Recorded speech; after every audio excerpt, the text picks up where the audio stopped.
The cantina on Nexus Station was dark and quiet. Most of the alien visitors had gone to their rooms for the night. Only a few customers remained at the metal tables, drinking their evening meals from glowing cups. In the corner, away from the others, sat Commander Zeftar. The old Altarian warrior looked tired. His forearms rested on the table, and his thick shell-like skin showed many scars from old battles. Some scars were from energy weapons. Others came from sharp blades. But the worst scars were the ones nobody could see. Those were the memories that kept him awake at night. Zeftar lifted his drink with one of his lower arms. The blue liquid glowed softly in the dim light. He had been drinking the same thing for 3 hours, but the cup was still almost full. His mind was somewhere else, thinking about things he tried to forget. A young female approached his table. She was Crixla, a journalist from the Galactic News Network.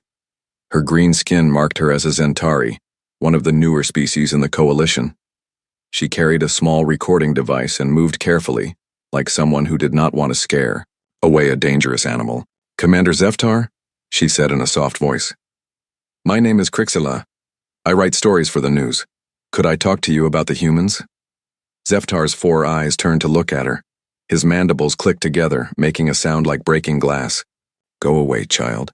You do not want to hear what I have to say." But Crixla did not leave. She sat down across from him and placed her recording device on the table. "The Coalition wants people to know the truth about the Terran integration wars. You were there. You saw what happened. The truth?" Zeftar made a sound that might have been laughter, but it was not a happy sound. "The truth is that your Coalition leaders are fools. They think they won something when the humans agreed to join us. They do not understand what really happened." Crixla leaned forward. "What do you mean?" Zeftar was quiet for a long time. He looked at his drink, then at the young journalist, then back at his drink. Finally, he spoke. "I commanded 3 battle fleets during the war. I fought against 12 different human colonies. I watched civilizations that had ruled star systems for thousands of years fall to creatures who had barely learned to travel between planets. Do you know why?" "Because humans are good fighters," Crixla suggested. "No." Zeftar's voice became very quiet. "Because humans are not like us. They do not think like us. They do not fight like us. When we fight, we follow rules. We have honor. We protect the weak. Humans have no such limits." He took a small sip of his drink and continued. "Let me tell you about the first time I met them. It was at the Kepler colony, a small mining settlement on the edge of human space. Intelligence told us there were maybe 50 humans there, with light weapons and no military training. An easy victory." Crixla activated her recording device. "What happened?" "I brought 200 ships and 5,000 soldiers. The humans had 1 small station and maybe 20 fighters. By all the laws of war, they should have surrendered immediately. Instead, they sent us a message." "What did it say?" "Come and take it." Zeftar clicked his mandibles again. 3 words, that was all. I thought they were being brave. I did not understand they were making a promise. The old commander's eyes became distant as he remembered. The battle should have lasted 1 hour. It lasted 3 days. The human commander was Captain Jake Morrison, a young male who had never fought in a real war before.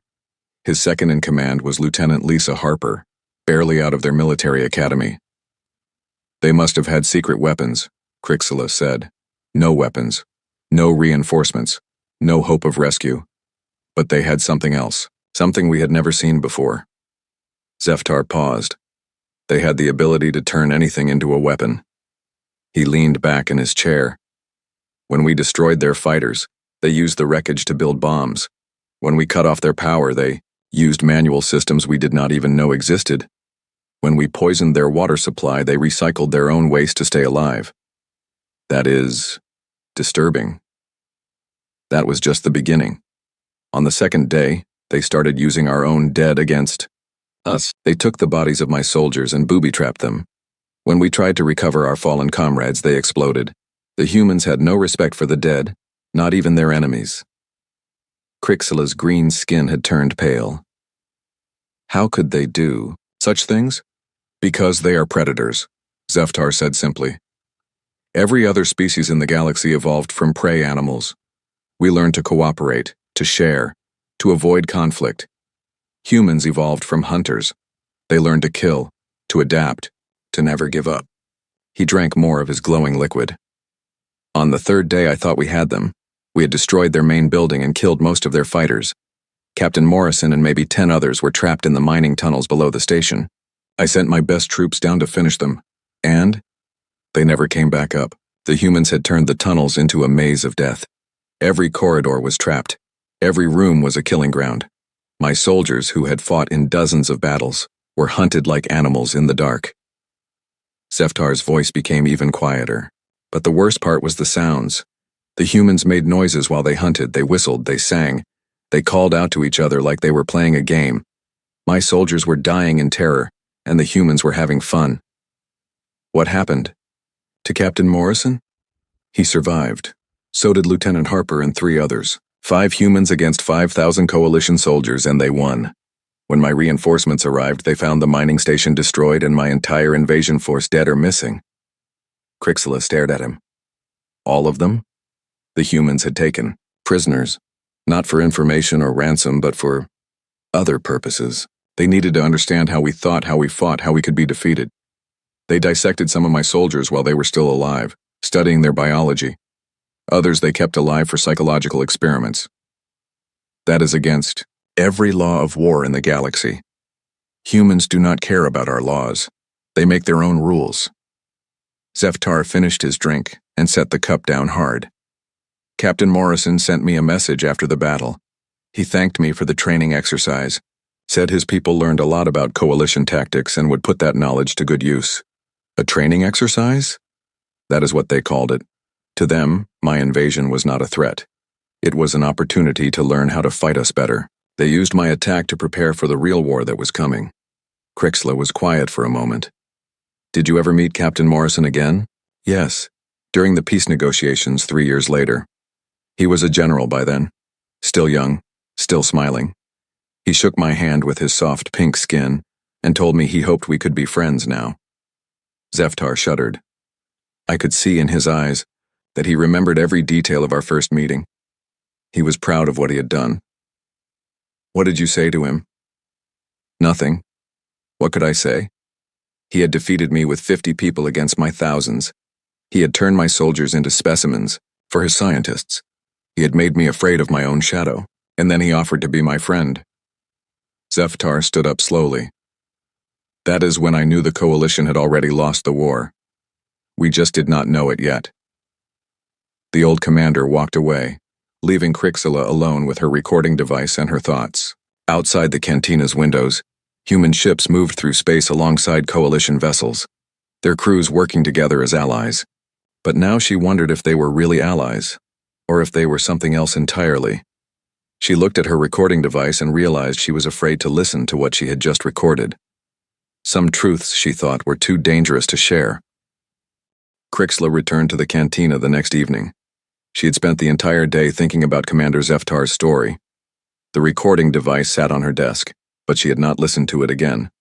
Some memories were better left alone, but she needed to know more. The coalition leaders spoke of humans as valued allies and friends. They said the integration wars were a misunderstanding that led to a better future for everyone. Zeftar's story painted a very different picture. The old Altarian was sitting in the same corner, drinking the same glowing blue liquid. His forearms moved slowly, like someone much older than his years. When he saw Crixilla approaching, his mandibles clicked in what might have been annoyance. "You came back," he said without looking at her. "I need to hear more," Crixilla replied, sitting down across from him. "Please." Zeftar was quiet for a long time. Then he sighed, a sound like air escaping from a broken machine. "Very well. But this story is worse than the first. Are you sure you want to know?" Crixilla activated her recording device and nodded. "This happened 6 months after Kepler Colony. We had learned not to underestimate humans, but we still did not understand what they truly were. The battle took place on New Olympia, a contested world in the border systems." He took a sip of his drink before continuing. "We had captured a squad of human Marines during a patrol. 12 soldiers led by Sergeant Danny Carter and Corporal Amy Brooks. Standard procedure was to hold them as prisoners until we could exchange them for our own people." "That sounds reasonable," Crixilla said. We thought so too. The humans had been fighting us for months, but they followed most of the traditional rules of war. They treated our prisoners well. They did not torture captured soldiers. We expected the same behavior from them. Zeftar's eyes became distant again. We held the humans in a secure facility in Crimson Valley, our main base on New Olympia. The prison was underground, built into solid rock. It had never been breached in 50 years of use. We thought the humans were safe there until the prisoner exchange could be arranged. What went wrong? Nothing went wrong. Everything went exactly as the humans planned. The old commander's voice became very quiet. 3 days after we captured the squad, we started receiving strange reports from our outer patrols. Soldiers were disappearing. Equipment was being sabotaged. Our communications were being intercepted. He paused to drink more of his glowing liquid. At first, we thought it was normal guerrilla activity. The humans had small groups operating behind our lines. But the pattern was different this time. The attacks were too coordinated, too precise. Someone was studying our defenses very carefully. The rescue mission? More than a rescue. It was a complete military operation planned and executed with surgical precision. The humans sent an entire battalion to get back 12 people. Major Steve Collins led the mission, with support from Captain Ben Rodriguez and Lieutenant Ashley Turner. Crixla leaned forward. That seems like a lot of resources for just 12 soldiers. That is what we thought. We were wrong. Those 12 soldiers were not just prisoners to the humans. They were family.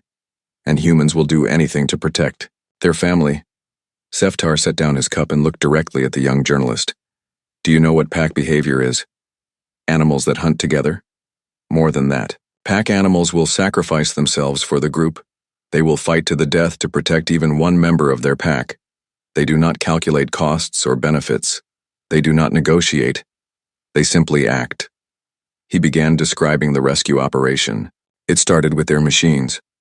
Small drones that looked like insects and birds began appearing around our base. We thought they were for surveillance, but they were actually mapping our defenses and placing explosives. How many drones?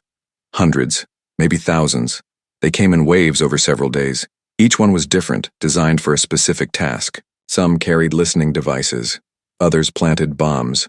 A few released chemical agents that made our sensors malfunction. Zeftar's mandibles clicked nervously. But the drones were just the beginning. On the fourth night, the real assault began. Human special forces moved through our perimeter like ghosts. They did not try to fight our guards. They simply made them disappear. Killed them? Worse. They captured them and used them as sources of information.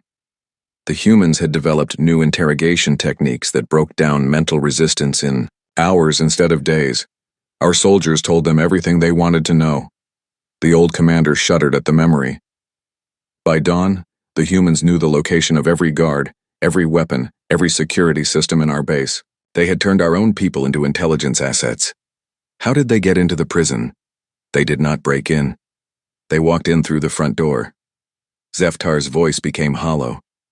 Major Collins and his team had captured enough of our soldiers to create perfect disguises.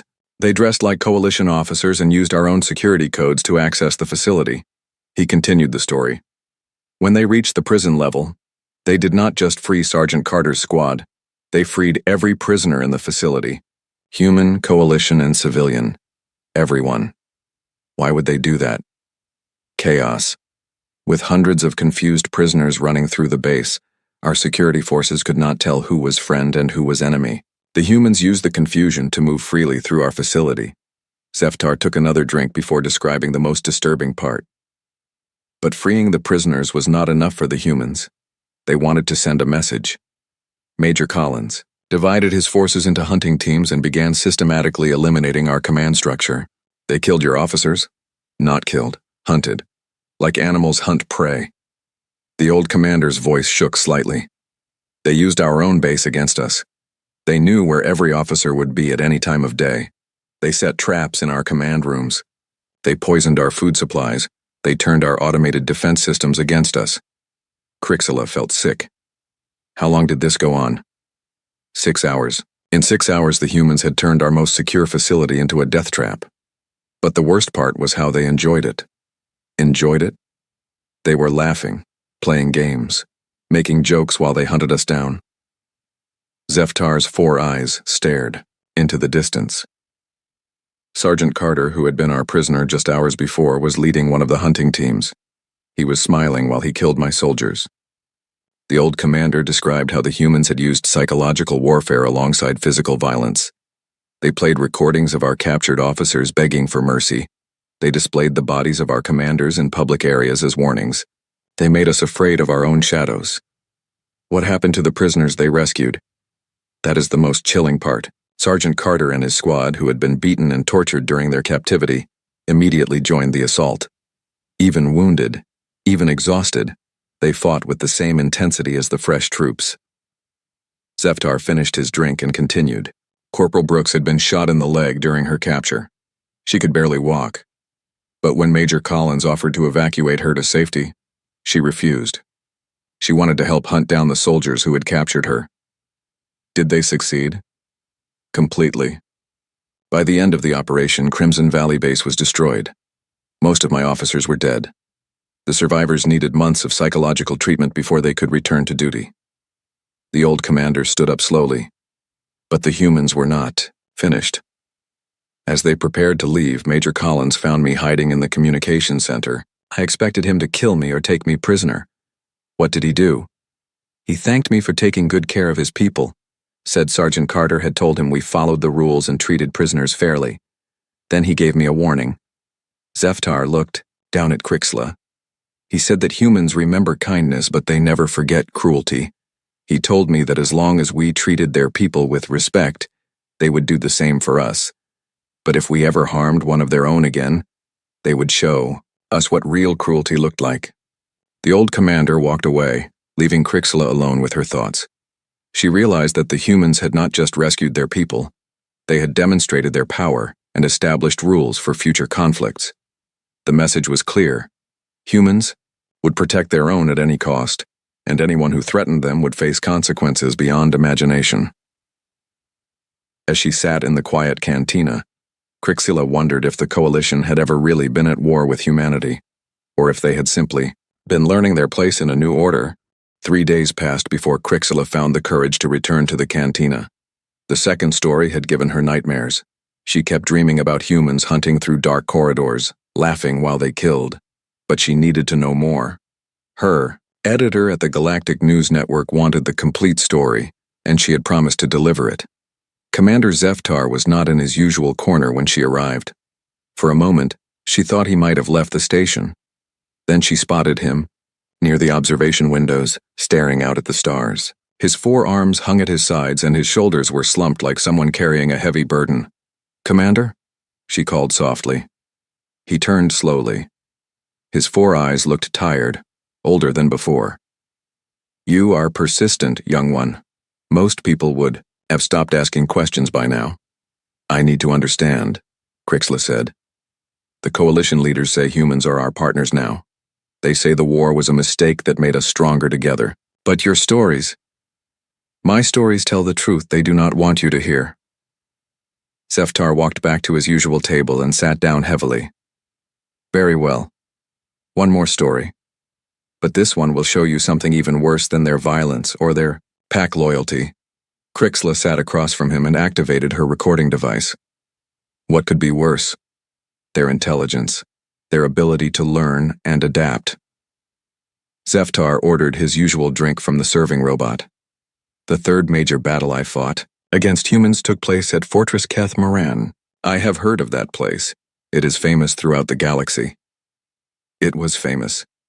The fortress had never fallen in 2,000 years of galactic warfare. Every species in the coalition had tried to take it at some point. All had failed.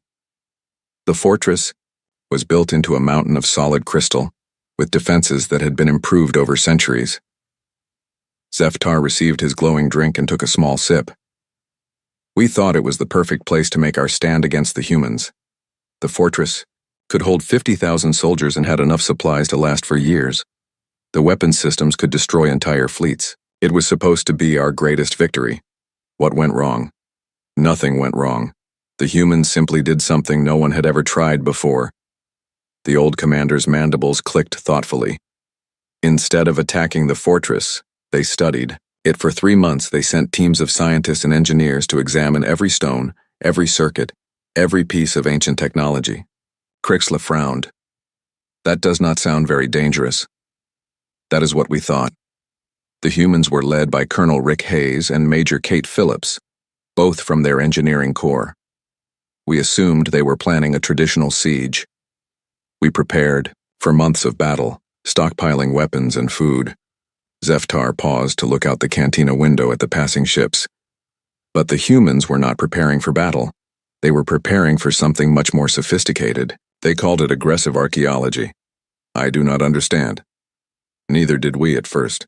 The human teams did not just study the fortress from outside. They sent small groups to explore the surrounding area, looking for old ruins and abandoned structures. They interviewed local civilians about legends and stories. They even dug up ancient burial sites. The old commander continued his explanation. What we did not realize was that they were learning the complete history of the fortress. Not just how it was built, but why it was built, who built it, and how it had changed over the centuries. How could that help them attack it? They discovered that the fortress had been built by the Kethmaran Empire, which had fallen 500 years ago. The current occupants, our own people, did not fully understand the ancient technology they were using. We knew how to operate the systems, but not how they actually worked. Zeftar took another drink and continued. Captain Ben Rodriguez led a team that spent weeks in the old Imperial archives, studying technical manuals that were older than most civilizations. They learned the original programming languages, the maintenance protocols, and the security systems. They were planning to hack into the fortress? Much more than that. They were planning to become the fortress. The old commander's voice became very quiet. While we were watching for their attack, small teams of humans had been infiltrating the mountain through ancient service tunnels that we did not even know existed. Crixla leaned forward. How is that possible? The original builders had created maintenance access points throughout the mountain. Over the centuries, these passages had been forgotten and sealed off. The humans found them, opened them, and used them to move freely inside our supposedly impregnable fortress. Zeftar described how the infiltration had proceeded. Lieutenant Ashley Turner led teams of specialists who disguised themselves as maintenance robots. The fortress had hundreds of automated systems for cleaning, repairs, and security. The humans studied these machines and built perfect copies. You mean they were inside the fortress while you were defending it? For weeks. They moved through our corridors during shift changes. They accessed restricted areas during maintenance periods. They even attended our briefings, standing in the corners like ordinary service robots while our commanders discussed battle plans. The old commander shuddered at the memory. But they were not just observing. They were making changes. Small modifications to the computer systems, tiny adjustments to the security protocols, minor alterations to the environmental controls. What kind of changes?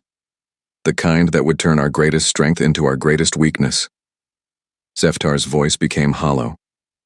On the day of their attack, nothing worked the way it was supposed. The blast doors that were meant to protect us trapped us in our own rooms. The communication systems that coordinated our defense began broadcasting human propaganda directly into our minds.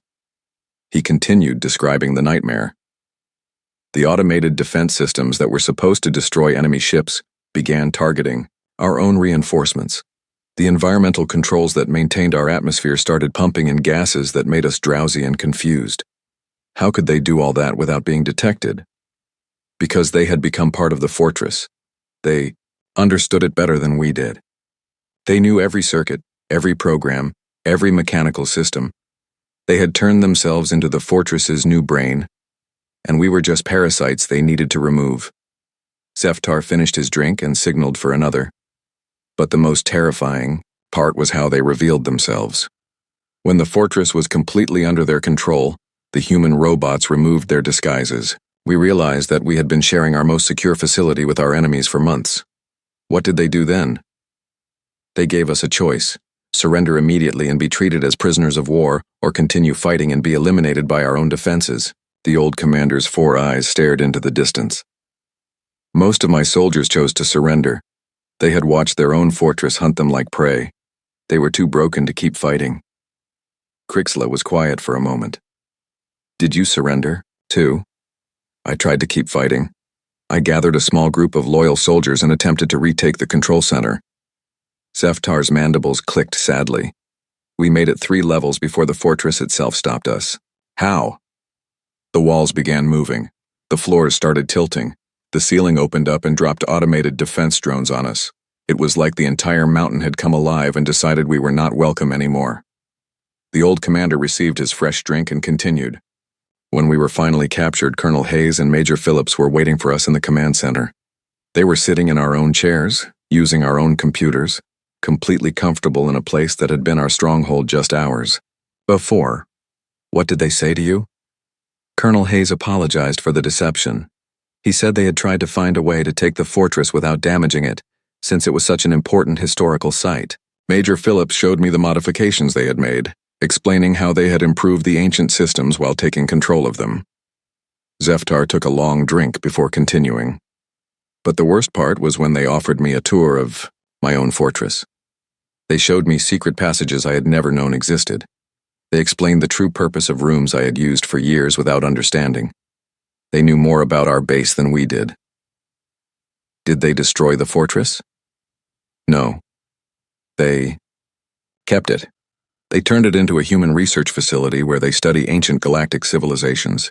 The same place where we made our greatest stand against them is now where they learn how to defeat other species more efficiently. The old commander stood up slowly. That is when I understood the truth about humans. They do not just conquer their enemies. They absorb them. They take everything we know, everything we have built, everything we are, and they make it part of themselves. He looked down at Crixla with all 4 eyes. The fortress still stands. It is stronger now than it ever was under coalition control, but it belongs to them, just like everything else they touch. As Zeftar walked away, Crixla stared at her recording device. She was beginning to understand that the human integration into the coalition was not the partnership her leaders claimed it was. It was something much more complex and frightening. The humans had not just joined the coalition. They were transforming it from within, one fortress, one world, one species, at a time. A week passed before Crixla returned to the cantina. She had tried to write her story, but every time she started, the words would not come. How could she explain to the galaxy that their new human allies were not what they seemed? Who would believe such tales? She found Commander Zeftar in the same corner, but something was different. His usual drink sat untouched on the table and his forearms shook slightly. When he saw her approaching, he looked away. I do not think I can tell you this story, he said before she could even sit down. Commander, please. I need to understand what happened. No. You do not understand. His voice was barely a whisper. This story will change how you see everything. Once you know what humans are truly capable of, you will never feel safe again. Crixla sat down anyway and placed her recording device on the table. Tell me about Haven's Reach. Zeftar's entire body went rigid. His mandibles clicked rapidly, and his 4 eyes stared at her in shock. How do you know that name? I researched. The war after our last conversation. Haven's Reach appears in the records, but all the details are classified. What happened there? The old commander was quiet for a very long time. When he finally spoke, his voice was different, hollow, empty. Haven's Reach was a human colony on the edge of their territory. 20,000 civilians, families, children. They had no military value, no strategic importance. They were just people trying to build a new life on a distant world. Why did the coalition attack them? Because we were losing the war. Zeftar picked up his drink but did not sip it. After defeats at Kepler Colony, Crimson Valley, and Fortress Kethmaran, the Coalition High Command was desperate. They decided that the only way to stop the humans was to show them that we could be just as ruthless. Crixla felt a chill. What did they do? They used forbidden weapons, biological agents that had been banned by every civilized species in the galaxy. Viruses designed to attack human genetic structures, toxins that dissolved their nervous systems, parasites that ate them from the inside. The old commander set down his drink without tasting it. The attack lasted 3 days. By the end, every human on Haven's Reach was dead. Men, women, children, elderly, all of them. The coalition wanted to send a message that humanity was not invincible. That is horrible. But what does this have to do with your story? Zeftar looked at her with all four eyes. It has everything to do with my story. Because what happened next showed us what humans really are when they stop pretending to be civilized. Istadim began describing the human response. Within hours of discovering the massacre, humanity declared what they called total war, not against our military forces, against our entire civilization. What do you mean? I mean they stopped following any rules. They stopped caring about civilian casualties. They stopped treating us as enemies to be defeated. They began treating us as diseases to be eliminated. Zeftar's voice became very quiet. The campaign was led by General Frank Stone and Admiral Helen Clark. I had fought against them before. They were tough but fair commanders who followed the traditional laws of war. After Haven's Reach, they became something else entirely. What changed? Everything. The humans divided their forces into what they called cleansing fleets. Each fleet was assigned to completely sterilize one star system. Not conquer, not occupy. Sterilize. The old commander described the horror that followed. They started with the HFY system, home to 12 billion coalition civilians. The humans did not send invasion forces, they sent machines. What kind of machines? Self-replicating nanobots that consumed metal. Within days, every ship, every station, every piece of technology in the system had been dissolved. The coalition fleet stationed there was left floating in space with no engines, no weapons, no life support. Zeftar continued the terrible story, but that was just the beginning. Captain Joe Murphy and Commander Grace Lee developed something they called the Pandora Protocol. They used genetic engineering to create Earth predators specifically designed to hunt coalition species. That is impossible. I wish it were. They made wolves that could track us by our pheromone signatures. Bears that could digest our armor, plating. Birds that laid eggs in our breathing apparatus. They turned millions of years of Earth evolution into weapons designed to kill us. The old commander's hands shook as he spoke. They released these creatures on our worlds and then sat back to watch. Entire planets became hunting grounds where coalition civilians were prey for monsters designed by human scientists. Krixla felt sick. How could they create such things so quickly? Because they had been preparing. While we thought they were just another species trying to join galactic civilization, they had been studying all of us, learning our biology, our weaknesses, our fears. Haven's Reach just gave them an excuse to use that knowledge. Zeftar described more horrors. In the Altair system, they released a modified virus that attacked our reproductive systems. Not to kill us, but to make sure we could never have children again. An entire species condemned to extinction through loneliness. What about military targets? There were no military targets anymore. The humans had decided that any species capable of what happened at Haven's Reach did not deserve to exist. They were not fighting a war. They were conducting an extermination. The old commander continued. Lieutenant Nancy Davis led a team that specialized in cultural warfare. They studied our art, our music, our religion, our history. Then they systematically destroyed everything that gave our lives meaning. How do you destroy culture? Very carefully. They did not just burn our libraries or demolish our monuments. They corrupted them. They changed our sacred texts, so they said the opposite of what they originally meant. They modified our historical records to make our heroes look like villains. They rewrote our songs to carry messages of despair and hopelessness. Zeftar's voice became even quieter. Within months, coalition worlds were populated by people who had lost all sense of who they were. Our children grew up not knowing their own heritage. Our elders forgot the stories that had sustained them for centuries. Did anyone try to stop them? How could we? Every time we tried to fight back, they escalated. When we attacked one of their research stations, they destroyed an entire civilian population center. When we tried to negotiate, they sent us recordings of our people being hunted by their created monsters. The old commander looked out the cantina window at the stars. The worst part was how efficient they were. They were not angry or emotional. They treated the extermination of entire civilizations like a scientific problem to be solved. What finally ended it? Surrender. Complete, unconditional surrender. The Coalition High Command realized that continuing the war meant the extinction of every non-human species in the galaxy. Zeftar picked up his drink and finally took a sip. But even then, the humans were not finished. General Stone and Admiral Clark presented us with terms that were worse than death. What kind of terms? Integration. They said they would stop the killing if we agreed to become part of human civilization, not as conquered subjects but as willing partners. They offered to undo the genetic damage they had caused, to restore our cultures, to give us back our worlds. That sounds generous. It was a trap. The most sophisticated trap ever devised. Zeftar's mandibles clicked sadly. They made us grateful for their mercy. They convinced us that joining them was our choice, not their victory. The old commander continued.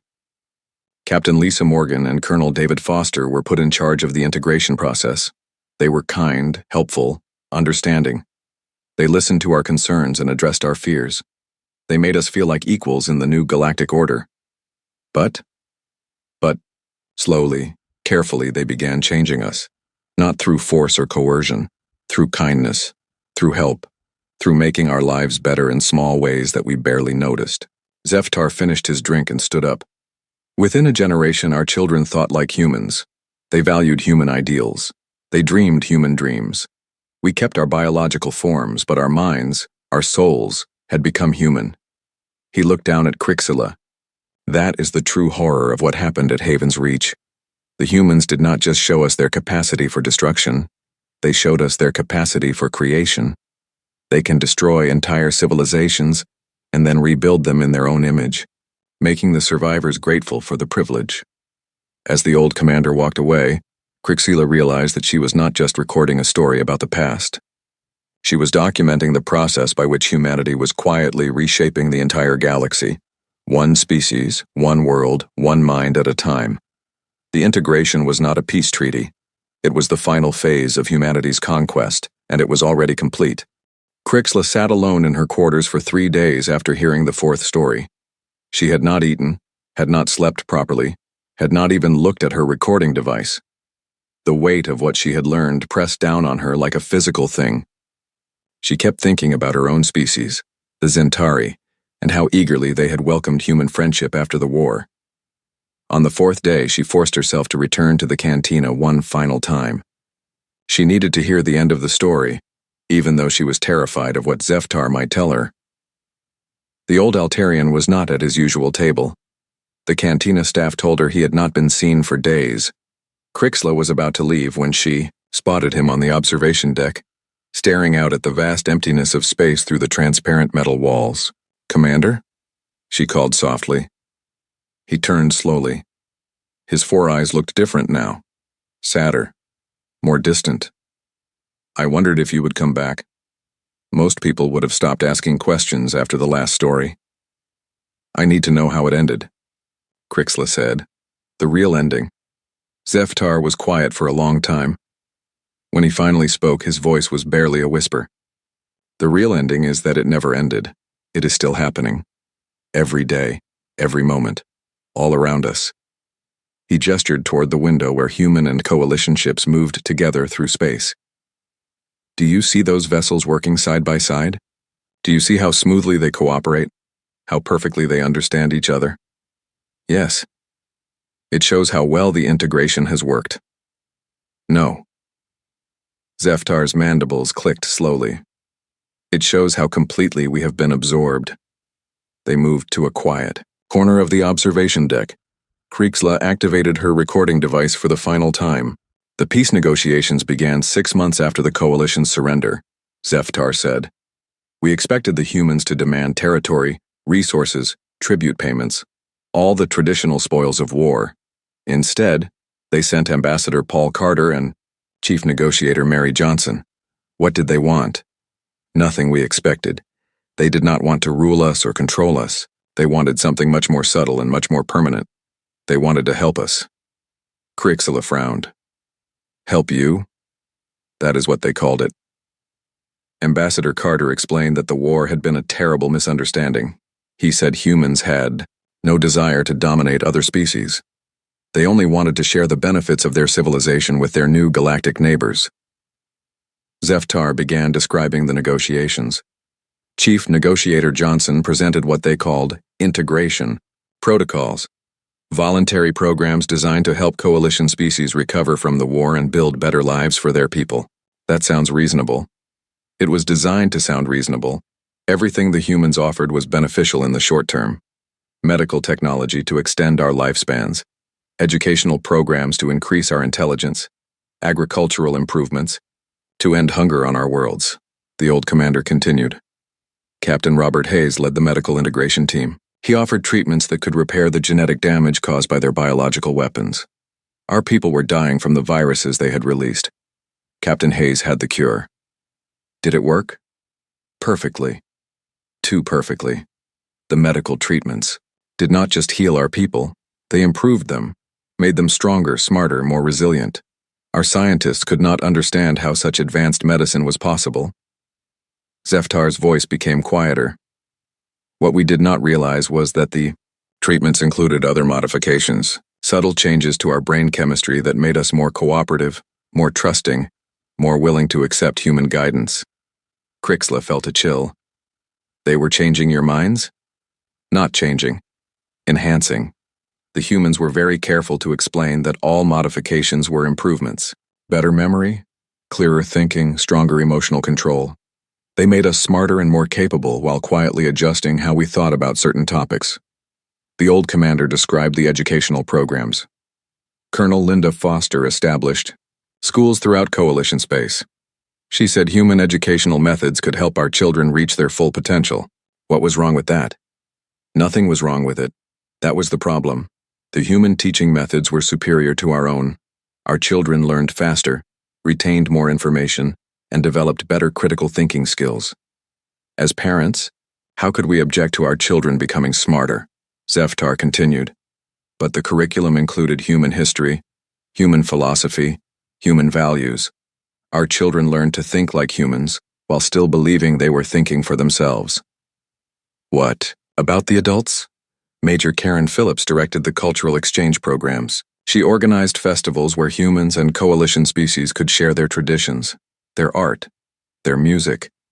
It seemed like a wonderful way to build understanding between our peoples. The old commander's mandibles clicked sadly. But human culture was so much richer, so much more varied, so much more appealing than our own. Our people began adopting human customs not because they were forced to, but because human ways seemed better. Crixla was beginning to understand. They were replacing your culture with theirs. Slowly, carefully, with our full cooperation and gratitude. Within 10 years, most coalition worlds celebrated human holidays instead of their own. Our musicians played human songs.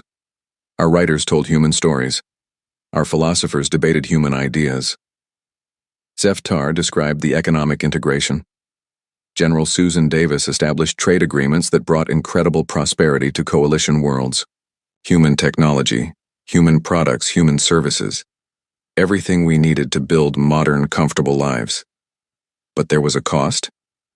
The cost was independence.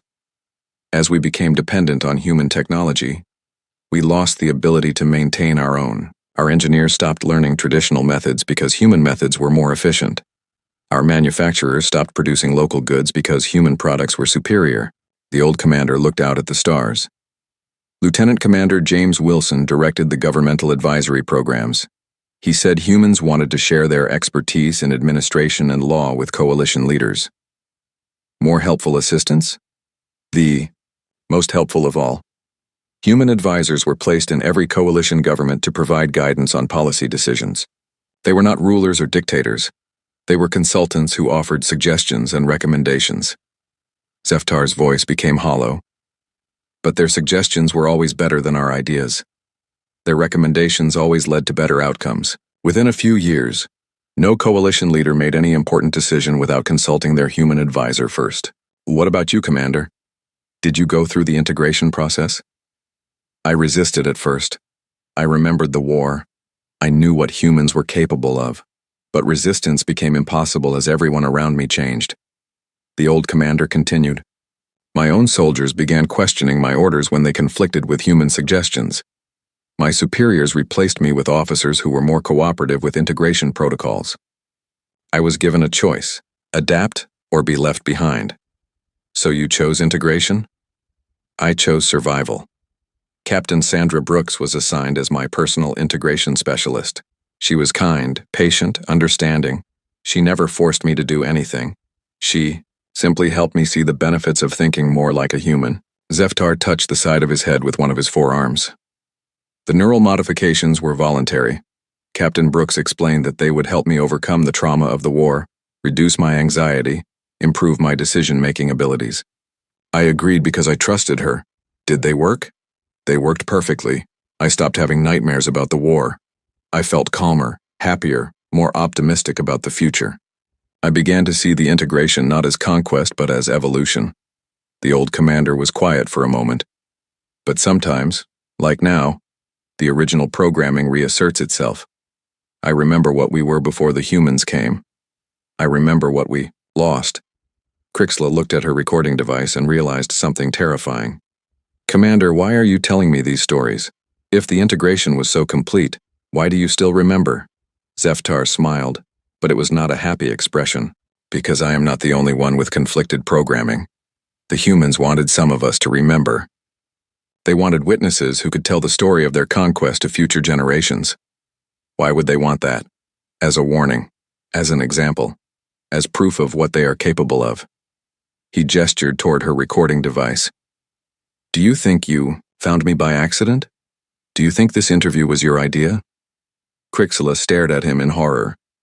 You mean, I mean that everything you have experienced, every question you have asked, every story you have recorded, was planned by human psychological specialists. You are not documenting history. You are participating in it. The old commander stood up slowly.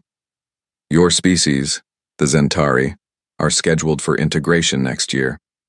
The humans need a journalist to prepare your people for the process, to make them understand what cooperation means, to help them make the right choice. What choice?